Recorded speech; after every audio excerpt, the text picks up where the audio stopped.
வணக்கம் மக்களே! இந்த வீடியோல நம்ம பல பங்குகள் பற்றியான அப்டேட் எல்லாம் டிஸ்கஸ் பண்ண போறோம். நம்ம பார்க்க போறதே ஐடிசி பற்றியான அப்டேட் தான்.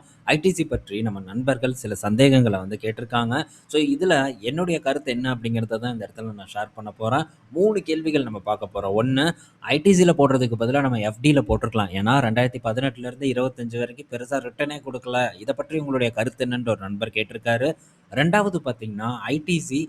250 வரைக்கும் வரும்னு சொல்றாங்க. ரூ. 300க்கு கீழ போனா அக்யூமுலேஷன் ஸ்டார்ட் பண்ணலாமான்ட்டு ஒரு நண்பர் கேள்வி கேட்டிருக்காரு. இது 2வது கேள்வி. 3வது இன்னொரு நண்பர் என்ன கேட்டிருக்காருன்னா, ஸோ டிசிஎஸ்ஸா இல்ல ஐடிசியா? நீங்க 2ல எத அதிகமா ஃபோக்கஸ் பண்ணீங்க? அப்படின்ட்டு ஒரு நண்பர் கேள்வி கேட்டிருந்தாரு. ஸோ இத பத்தி தான் நம்ம பார்க்க போறோம். ஸோ இதுல என்னென்ன நான் பண்ணியிருக்கேன்? எதனால எப்படி பண்ணியிருக்கேன்? அப்படிங்கிறத பற்றியெல்லாம் தெளிவா உங்க கூட டிஸ்கஸ் பண்ணணும் அப்படின்னு நான் நினைச்சேன்.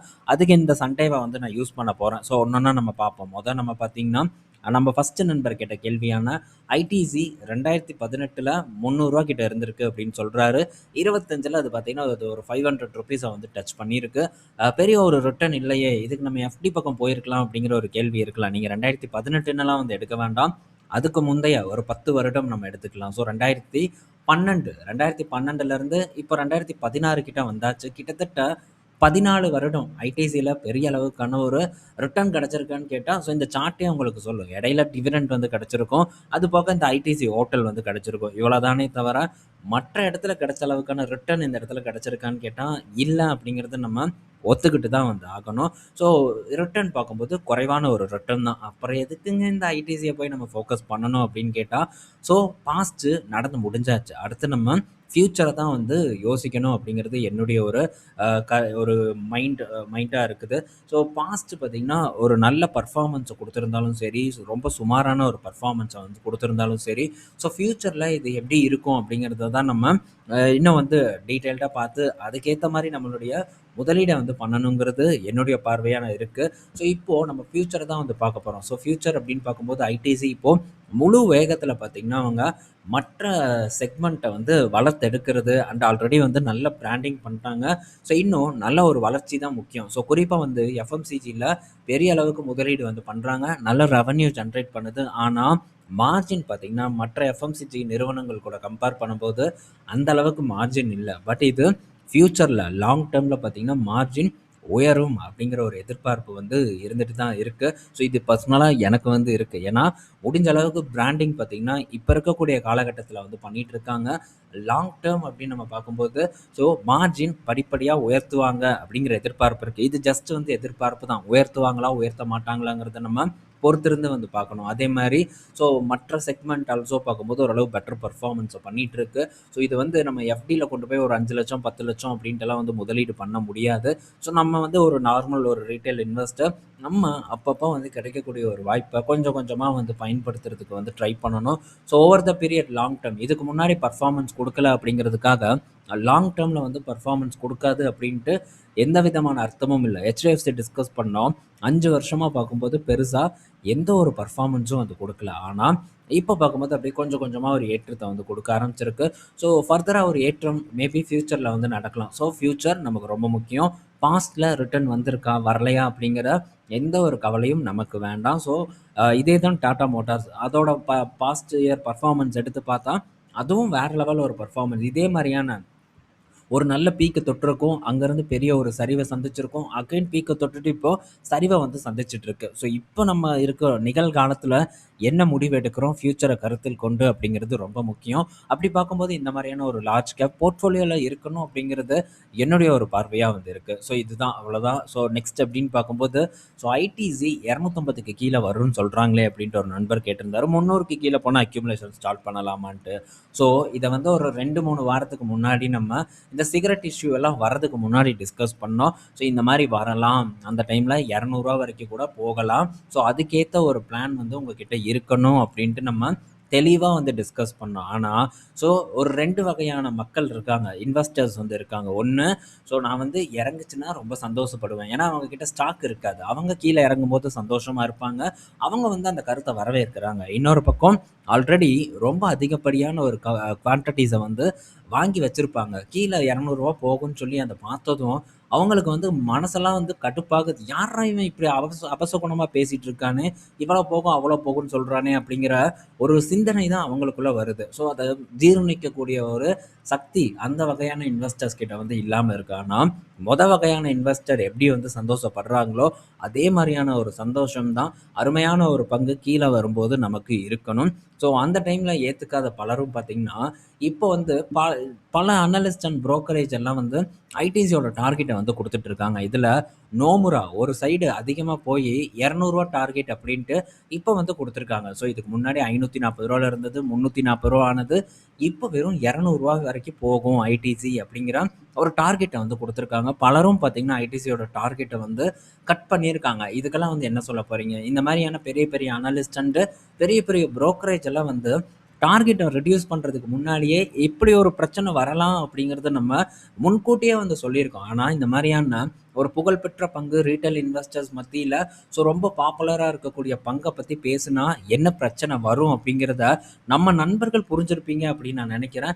ஏத்துக்கக்கூடிய பக்குவம் யாருக்கும் இல்ல அப்படிங்கிறத நம்ம அக்செப்ட் பண்ணி தான் ஆகணும். மேபி உங்களுக்கு டவுட்டா இருந்ததுன்னா, இதுக்கு முன்னாடி நம்ம போஸ்ட் பண்ண வீடியோ 2 வாரத்துக்கு முன்னாடி போஸ்ட் பண்ண வீடியோவ நீங்க செக் பண்ணி பாருங்க. அத போய் பார்த்தீங்கன்னா, கமெண்ட் செக்ஷன போய் பாருங்க. கசகசன்னு வந்து பேசியிருக்காங்க. என் மேல வந்து ஒரு மரியாதை இருந்தது. இந்த மாரியான ஒரு டாபிக்க நான் பேசுனனால, அந்த மரியாதைய நான் இழந்துட்டேன் அப்டின்ட்டு வந்து ஒரு நண்பர் கமெண்ட் பண்ணியிருக்காரு. இன்னொருத்தர் என்ன பண்ணியிருக்காருன்னா, இவர் வந்து இந்த மாரி பேசுறத வச்சே தெரியுது, இவர் ஒரு புரடா மன்னர் அப்டின்ட்டு. அதுவும் அவருடைய கமெண்ட்ல பார்த்தீங்கன்னா, ஆக்கப்பூர்வமான கருத்து ஒண்ணுமே இல்ல. அத்தனையுமே பார்த்தீங்கன்னா, அவர் இஷ்டத்துக்கு ஏதோ வந்து எழுதி வச்சிருக்காரு. இதுதான் வந்து அவர்களுடைய புரிதலா வந்து இருக்கு. இப்போ அந்த மாரி கமெண்ட் பண்ணாங்களே, ஐடிசி பங்கு இப்ப இறங்கிட்டு இருக்கே, இத்தன அனலிஸ்ட் வந்து சொல்லிட்டு இருக்காங்களே, ஆமா ப்ரோ. நான் வந்து அன்னைக்கு வந்து இந்த மாரி பேசிட்டேன். ஆனா இப்ப நடக்குது. நீங்க இதுக்கு முன்னாடி டிஸ்கஸ் பண்ண மாரி அப்டின்ட்டு யாராச்சும் வந்து கமெண்ட் செக்ஷன்ல அப்படி போட்டவங்க வந்து போடுறாங்களா? டெஃபினட்டா வந்து போட மாட்டாங்க. அடுத்து இன்னொரு ஒரு ரீட்டெயில் இன்வெஸ்டரோட ஃபேவரைட் ஸ்டாக்க பத்தி நம்ம பேசணும்னா, இதே மாரி வந்து கமெண்ட் செக்ஷன்ல வந்து கடிச்சு கொதறுவதற்கு தான் ஆட்கள் வந்து தயாரா இருக்காங்க. இதுக்கு முன்னாடி நான் பல பங்குகள்ல இத வந்து சந்திச்சிருக்கேன். இந்த சிகரெட் இஷ்யூ இப்போ ஐடிசி கீழ இறங்குனதுக்கு அப்புறம் தான் பலராலும் வந்து பேசப்பட்டுட்டு வந்துட்டு இருக்கு. ஆனா, இதுக்கு முன்னாடியே நம்ம எச்சரிக்கையா இருங்கன்ட்டு எத்தன பேர் உங்ககிட்ட வந்து சொல்லியிருப்பாங்க. நான் தான் பார்த்தீங்கன்னா, ஆளா வந்து எச்சரிக்கையா இருங்க. இதுக்கு ஏற்ற மாரியான ஒரு திட்டத்த வந்து நீங்க தீட்டி வைக்கணும் அப்படிங்கிறத வந்து டிஸ்கஸ் பண்ணேன். அப்படி நம்ம பேச்ச கேட்டு ஒரு பிளான வந்து இம்ப்ளிமெண்ட் பண்ணி வச்சிருந்தீங்கன்னா, கண்டிப்பா அவங்கலாம் பார்த்தீங்கன்னா, இதுல என்ன பண்ணணும் அப்படிங்கிறத முன்கூட்டியே வந்து புரிஞ்சிருப்பாங்க. அந்த மாரியெல்லாம் எதுவும் இல்லைன்னா, இப்படி தான் வந்து நம்ம கொஞ்சம் கஷ்டப்படுற மாரி இருக்கும். சடனா இறங்குனதுக்கப்புறம் நம்ம எப்படி குவான்டிட்டி வாங்கணும் அப்படிங்கிற ஒரு புரிதல் இல்லாம நம்ம மாற்றதுக்கான வாய்ப்பு இருக்கு. ஒரு இன்வெஸ்ட்மென்ட்ல ரொம்ப பார்த்தீங்கன்னா, இவங்க அட்டாச்மென்ட் ஆயி கசகசன்ட்டு வந்து ரொம்ப டென்ஷன் ஆயிக்கிறாங்க. அப்படியெல்லாம் ஆனா ஷேர் மார்க்கெட்ல வந்து சம்பாரிக்க முடியாதுங்கிறத நான் இந்த இடத்துல ஆணிபூர்வமா வந்து சொல்லிக்கிறேன். ஓகே. இப்போ அடுத்த கேள்வி அப்படின்னு பார்த்தீங்கன்னா, நான் வந்து இதுக்கு முன்னாடி டிசிஎஸ்ல வந்து வெயிட் பண்ணி வந்து நான் கன்சிடர் பண்ணேன். டிசிஎஸ்ல நீங்க அதிகமா வாங்குனீங்களா? இல்ல ஐடிசில அதிகமா ஃபோக்கஸ் பண்ணீங்களா? அப்படின்ட்டு நண்பர்கள் கேட்டிருந்தாங்க. நான் ரொம்ப வந்து வெயிட் பண்ணேன். டிசிஎஸ்ல அக்யூமுலேஷன் அப்படிங்கிற ஒரு வார்த்தைக்கே நான் இடம் குடுக்கல. ஒரே இடம் வரும்போது ஒரு நல்ல லம்ப் பண்ணேன். அதுக்கப்புறம் கீழ இறங்குச்சுன்னா, ஒரு சீரிய வேகத்தில அக்யூமுலேட் பண்ணுவேன். மேபி இன்னும் வந்து ஃபர்தரா டவுன் ஆச்சுன்னா, அந்த இடத்துல ஃபர்தரா இன்னும் வந்து அதிகப்படியான குவான்டிட்டீஸ போடுவேன்ட்டு ஒரு பிளானே வந்து நான் உங்க கூட ஷேர் பண்ணியிருந்தேன். அந்த மாரி நான் ஐடிசில பண்ணியிருக்கேனான்னு கேட்டா, டெஃபினட்டா வந்து இல்ல. டிசிஎஸ் வேற, ஐடிசி வேற. டிசிஎஸ் முழுவதும் பார்த்தீங்கன்னா, வெளிநாட்ட நம்பி இருக்கக்கூடிய ஒரு நிறுவனமா இருக்கு. ஆனா ஐடிசி அந்த மாரி இல்ல. அதனால ஐடிசியோட பிளான் வேற. அதனால நான் டிசிஎஸ்ல வாங்குன குவான்டிட்டி எல்லாம் ஐடிசி கூட கம்பேரே பண்ண முடியாது. ஐடிசில வாங்குனது ரொம்ப குறைவான ஒரு பணத்த தான் வந்து ஸ்பெண்ட் பண்ணியிருக்கேன். ஆனா, மேபி இப்ப எப்படி டிசிஎஸ் வந்து அந்த 3000 நான் எக்ஸ்பெக்ட் பண்ண ஒரு ரேஞ்ச் வந்ததும், ஒரு நல்ல குவான்டிட்டி வந்து நான் வாங்குனேன். அதே மாரி ஐடிசி வந்து நான் 200 இதுக்கு முன்னாடியே டிஸ்கஸ் பண்ணேன். மேபி வந்ததுன்னா வராது. மேபி வந்ததுன்னா, அந்த டைம்ல ஐடிசில ஒரு பெரிய லம்ப் பண்றதுக்கு நான் தயாரா வந்து இருக்கேன். அந்த மாரி ஏதாச்சும் வந்தா தானே தவிர, பெரிய ஒரு லம்ப் பண்ணுவேனே தவிர, மற்றபடி ரொம்ப பெரிய ஒரு லம்ப் இந்த இடத்துல நான் பண்ணல. இந்த ஒரு ஜோன்ல ஸ்லோவான ஒரு அக்யூமுலேஷன் இந்த இடத்துல அத காட்டிலும் ஒரு ஒரு ஓரளவு ஒரு கொஞ்சம் வேகமான ஒரு அக்யூமுலேஷன வந்து பண்ணியிருக்கேன். ஃபர்தரா ஒரு 200 மேபி எல்லாம் வந்ததுன்னா, 300 வரும்போது இந்த அக்யூமுலேஷன் வேகத்த இன்னும் அதிகப்படுத்துவேன். 200 வந்ததுன்னா, மிகப்பெரிய ஒரு லம்ப் சம்ம வந்து இந்த இடத்துல பண்றதுக்கு நான் நான் ரெடியா வந்து இருக்கேன். இதுதான் வந்து ஐடிசில என்னோட ஒரு பிளான். இதெல்லாம் வந்து நம்ம எப்படி பிளான் பண்ணணும்னா, பங்கு கீழ இறங்குனதுக்கப்புறம் நம்ம போய் பிளான் பண்ணிட்டு இருந்தோம்னா வேலைக்கே ஆகாது. ஏன்னா மார்க்கெட்ல இறங்கிட்டு இருக்கோம். என்ன பண்றதுன்னு நமக்கு தெரியாது. நம்ம பாட்டுக்கு கையில இருக்கிற காச கொண்டு போய் இறங்குதே அப்படின்ட்டு வீடியோஸ பார்த்து பணத்த உள்ள இறக்குறதுக்கான வாய்ப்பு இருக்கு. பட் இந்த மாரி நம்ம வீடியோஸ பார்த்து என்ன எடுக்கிறதுன்னு தெரியாம சடனா ஒரு முடிவு எடுத்தோம்னா, இன்வெஸ்ட்மென்ட் வேர்ல்டுல அது மிகப்பெரிய ஒரு தவறான முடிவா வந்து மாறும். ஸோ முன்னாடியே முன்கூட்டியே இது நடக்கலாம் அப்படிங்கிறதுக்கு ஏத்த மாரியான ஒரு திட்டத்த நீங்க வகுத்து வச்சிருக்கணும். அப்படி திட்டம் எதுவும் இல்லைன்னா, இந்த மாரியான ஐடிசியா இருக்கட்டும், டிசிஎஸ்ஸா இருக்கட்டும், எந்த ஒரு பெரிய லார்ஜ் கேப் பங்கா இருக்கட்டும், அதுல நம்ம முதலீடு பண்ணி சக்சஸ் ஆக முடியாது அப்படிங்கிறத இந்த இடத்துல நான் 100% ஷூரா வந்து சொல்லிக்கிறேன். ஸோ பல முக்கியமான விஷயங்கள வந்து நம்ம ஷேர் பண்ணியிருப்போம். சரி இதெல்லாம் ஓகே. நண்பர்கள் கேட்ட கேள்விகள் எல்லாம் நம்ம பார்த்துட்டோம். இன்னொரு ஒரு முக்கியமான கேள்வி. இப்போ ஐடிசி கீழ இறங்குது சிகரெட் பிசினஸ் காரணமா தான் வந்து இறங்கிட்டு இருக்கு. என்னதான் இறங்குனாலும் எஃப்எம்சிஜியே போதும். எஃப்எம்சிஜியே ஐடிசியா ஃபியூச்சர்ல சூப்பரா தூக்கிட்டு போயிரும் அப்படிங்கிற ஒரு கருத்து பார்த்தீங்கன்னா, பரவலா பரவிட்டு இருக்கு. ஸோ பலரும் அதுவும் பார்த்தீங்கன்னா, போன டைம் நம்ம போட்ட இதுலயும் சிகரெட்ட விடுங்க. பல ஐடிசி சூப்பரா பிசினஸ் பில்ட் பண்ணி வச்சிருக்கான். எஃப்எம்சிஜி தெரியுமா? அப்படி இப்படின்ட்டு வந்து கமெண்ட் செக்ஷன்ல ரொம்ப வந்து ஆக்ரோஷமா வந்து பேசிட்டு இருந்தாங்க. ஸோ எஃப்எம்சிஜி எவ்வளோ சம்பாரிக்குது அப்படிங்கிறது, சிகரெட் எவ்வளோ சம்பாரிக்குது, மற்ற பிசினஸ் எவ்வளோ சம்பாரிக்குது, இதனால என்ன மாரியான ஒரு ப்ராப்ளம் வரும் அப்படிங்கிறத யோசிக்கிறாங்களா இல்லையா அப்படிங்கிறது சுத்தமா எனக்கு வந்து தெரியல. ஸோ அதனால இத பற்றி நம்ம ஒரு வீடியோ பண்ணணும் அப்படின்னு நான் நெனச்சிருக்கேன். ஸோ அத வந்து ரீட்டெயில் ஆப்ஷன் குளோபல்ல இன்னைக்கு வந்து நான் போஸ்ட் பண்ணுவேன். ஸோ ஒவ்வொரு பிசினஸும் எப்படி பண்ணுது, ஸோ இந்த பிசினஸ்னால என்ன மாரியான அழுத்தங்கள் ஐடிசி பங்குகள்ல பங்குல வந்து ஏற்படும் அப்படிங்கிறத பற்றி நம்ம தெளிவா வந்து ரீட்டெயில் ஆப்ஷன் குளோபல்ல வந்து டிஸ்கஸ் பண்ணுவோம். இன்னும் வந்து உங்களுக்கு புரிதல அதிகப்படுத்துறதுக்காக தான் இவ்வளோ நம்ம டிஸ்கஸ் பண்றோம். என்னடா நீ சும்மா ஐடிசிய தூக்கிட்டு வந்துட்டு இருக்க அப்படின்ட்டு. பட் நான் சும்மாலாம் வந்து பேசல. ஒவ்வொரு டைமும் பேசும்போது ஐடிசியில இருக்கக்கூடிய என்னோட ஒரு வேல்யூ இன்புட்ட வந்து நான் இந்த வீடியோல குடுத்துக்கிட்டே தான் வந்து இருக்கேன். ஸோ அதே மாரியான ஒரு புரிதல அடுத்து போஸ்ட் பண்ணக்கூடிய வீடியோலயும் உங்களுக்கு ஏற்படுத்தும் அப்படிங்கிற ஒரு எதிர்பார்ப்பு என்கிட்ட இருக்கு. ஸோ இதெல்லாம் வந்து ஒரு பிரஷர்ல இருக்கிறனால தான் இவ்வளோ தூரம் டிஸ்கஸ் பண்றோம். இப்ப நம்ம டிசிஎஸ டிஸ்கஸ் பண்றோமா? பெருசா இல்ல. ஹெச்டிஎஃப்சிய டிஸ்கஸ் பண்றோமா? இல்ல. ரிலையன்ஸ வந்து இதுக்கு முன்னாடி பண்ண மாரி பண்றோமா? இல்ல. ஸோ எந்த இடத்துல வந்து ஒரு வாய்ப்பு இருக்கோ, எந்த இடத்துல ஒரு தேவை இருக்கோ, அத பற்றி நம்ம பெரிய அளவுக்கு ஒரு புரிதல ஏற்படுத்துறதுக்கு தொடர்ந்து உழைச்சுட்டே தான் இருப்போம். நாளைக்கு ஐடிசி நல்லா பெர்ஃபார்ம் பண்ணிருச்சுன்னா, ஸோ இத மறந்துட்டு அடுத்தத நோக்கி நம்ம போக ஆரம்பிக்கணும். அன்னைக்கும் வந்து நான் ஐடிசிலயே உட்காந்துட்டு 500லயும் நம்ம ஐடிசி சீப் அப்படின்னு சொல்லிட்டு உட்கார்ந்துட்டு இருந்தோம்னா, இதுக்கு பேர் வேல்யூ இன்வெஸ்ட்மென்ட் கிடையாது அப்படிங்கிறத நண்பர்கள் புரிஞ்சுக்கணும். ஸோ எக்கச்சக்கமான விஷயங்கள வந்து டிஸ்கஸ் பண்ணியிருப்போம். பொறுமையா கேட்டவங்க உள்வாங்குவாங்க. ஸோ நான் வந்து கசகசன்னு பேசுறேன் அப்படின்னு நினைக்கிறவங்க கண்டிப்பா உள்வாங்க மாட்டாங்க. யார் வந்து ஷார்ட் அண்ட் ஸ்வீட்டா பை பண்ணு, செல் பண்ணுன்னு சொல்றாங்களோ, அங்க போய் நீங்க தாராளமா வந்து கேட்டுக்கோங்க. ஸோ நெக்ஸ்ட் நம்ம அடுத்த டாபிக்குள்ள போவோம். அடுத்தது ஒலக்ட்ரா கிட்ட இருந்து ஒரு அப்டேட் வந்திருக்கு. ஒலக்ட்ரா கிரீன் டெக் பார்த்தீங்கன்னா, இப்போ இந்த ஈவி பஸ்ஸுக்கான டிமாண்ட் வந்து ரொம்ப அதிகமாயிட்டு இருக்கு. ஸோ இந்த ஈவி பஸ்ஸுக்கான டிமாண்ட சமாளிக்கும் வகையில, ஸோ புரொடக்ஷன வந்து நாங்க அதிகப்படுத்த போறோம். ஃபெசிலிட்டிய வந்து ஸ்கேல் அப் பண்ணியிருக்கோம் அப்படின்ட்டு ஒலக்ட்ரா கிட்ட இருந்து ஒரு அப்டேட் வந்திருக்கு. ஸோ இது ஒலக்ட்ராவ பொறுத்தவரைக்கும் பாசிட்டிவ் நியூஸ். பட் இருந்தாலும் ட்ரெடிஷனல் பிளேயர் இந்த இடத்துல ரொம்ப ஸ்ட்ராங்கா இருக்காங்க. அசோக் லைலாண்ட் அண்ட் இந்த டாடா மோட்டார்ஸ் 2 பேரும் ஒரு ஸ்ட்ராங்கான பொசிஷன்ல இருக்காங்க. ஸோ அவங்கள மீறியெல்லாம் மற்ற நிறுவனங்கள் ஒண்ணும் பண்ண முடியாது இந்த இடத்துல. ஏன்னா, இது கவர்ன்மெண்ட் ரிலேட்டடான ஒரு விஷயம். பஸ் எல்லாம் பெருசா அவங்க தான் வந்து ஆர்டர் குடுத்து வாங்க போறாங்க.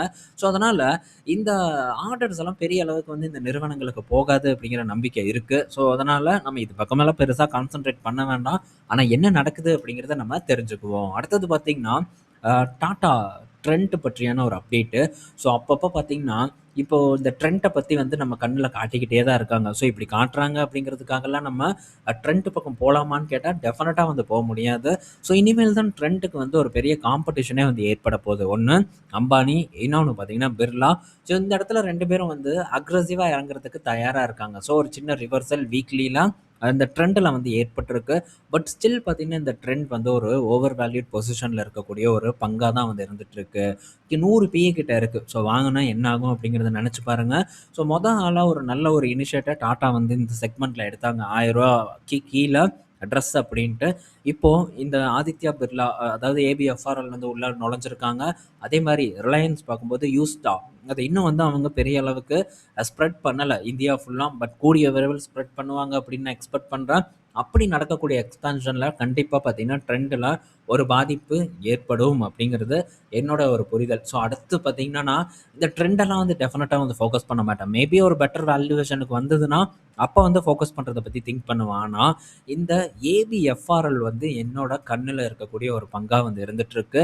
ஸோ விரைவில் நமக்கு இந்த ஏபிஎஃப்ஆர்எல்ல ஏதாச்சும் ஒரு சான்ஸ் ஏற்படும் அப்படின்னு நான் எக்ஸ்பெக்ட் பண்றேன். ஆனா, இது பார்த்தீங்கன்னா, தொடர்ந்து நஷ்டத்த மட்டும் தான் பண்ணிட்டு இருக்கு. ஸோ வேல்யூவேஷன் அப்படின்ட்டுலாம் இந்த இடத்துல நீங்க பார்க்கவே முடியாது. என்னப்பா இதுக்கு ஜூடியோவே பெட்டரே அப்படின்ட்டு பலரும் வந்து யோசிக்கலாம். ஸோ இதுதான் இந்த பிஇ ரேஷியோ பார்த்து முதலீடு பண்றது. பாஸ்ட் பெர்ஃபார்மன்ஸ் சுத்தமா விளங்கலையே. இதில எப்படி நம்ம ஒரு நம்பிக்கைய கொண்டு வரது அப்படின்னு பார்த்தா, அதுதான் பார்த்தீங்கன்னா பிசினஸ். ஸோ இதுதான் நம்ம பிசினஸ பார்த்து ஃபியூச்சர்ல எப்படி பெர்ஃபார்ம் பண்ணும் அப்படிங்கிறத பார்த்து முதலீடு பண்ணக்கூடிய ஒரு முறை. ஸோ இந்த ஏபிஎஃப்ஆர்எல்ல மேபி ஆப்பர்ச்சுனிட்டி வந்ததுன்னா, இத பத்தி நம்ம இன்னும் வந்து டீட்டெயில்டா டிஸ்கஸ் பண்ணலாம். ஆனா இது என்னோட கண்ணுல இருக்கு. அது போக பார்த்தீங்கன்னா, ரிலையன்ஸ் நம்ம ஆல்ரெடி ஃபோக்கஸ் பண்ணனால எந்த ஒரு பிரச்சனையும் இல்ல. அவன் பாட்டுக்கு ஒரு வளர்ச்சிய வந்து குடுப்பான். ஸோ ரிலையன்ஸ் இப்போ ஆல்மோஸ்ட் ஒரு லைஃப் டைம் ஹைய நோக்கி வந்து போயிட்டுருக்கு. ஸோ விரைவில் போகும். இன்னும் நல்ல ஒரு ஏற்றத்த குடுக்கும் அப்படின்னு நம்ம எதிர்பார்க்கலாம். அடுத்தது ஸோ ஓஎன்ஜிசி கிட்டேருந்து ஒரு அப்டேட் வந்திருக்கு. ஓஎன்ஜிசி பார்த்தீங்கன்னா, இந்த கார்பன் டை ஆக்சைட வந்து அதாவது இந்த கார்பன் கேப்சர் அப்படின்னு சொல்லுவாங்க. அந்த கார்பன் கேப்சர் ப்ராஜெக்ட்ட பார்த்தீங்கன்னா, குஜராத் காந்தார் ஃபீல்ட்ல வந்து இப்போ இனிஷியேட் பண்ணியிருக்கிறதா ஒரு அப்டேட் வந்து குடுத்துருக்காங்க. ஸோ இது ஓஎன்ஜிசி கிட்டேருந்து வந்த அப்டேட். ஸோ ஓஎன்ஜிசியும் வந்து விரைவில் ஒரு சரிவ குடுக்கும் அப்படின்னு தான் நான் எதிர்பார்க்குறேன். பலரும் பார்த்தீங்கன்னா, ஓஎன்ஜிசி எல்லாம் நம்ம ஃபோக்கஸ் பண்ணலாமா அப்படின்னு கேட்குறாங்க. இப்ப இருக்கக்கூடிய ரேஞ்ச்ல ஃபோக்கஸ் பண்ணுனா எந்த விதமான பெர்ஃபார்மன்ஸும் கிடைக்காது.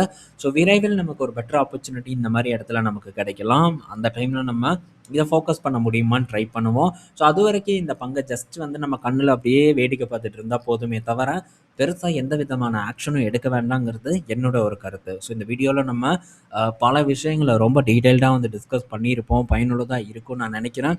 ஈவினிங் நம்ம இன்னொரு வீடியோல மீட் பண்ணுவோம். பாய் மக்களே!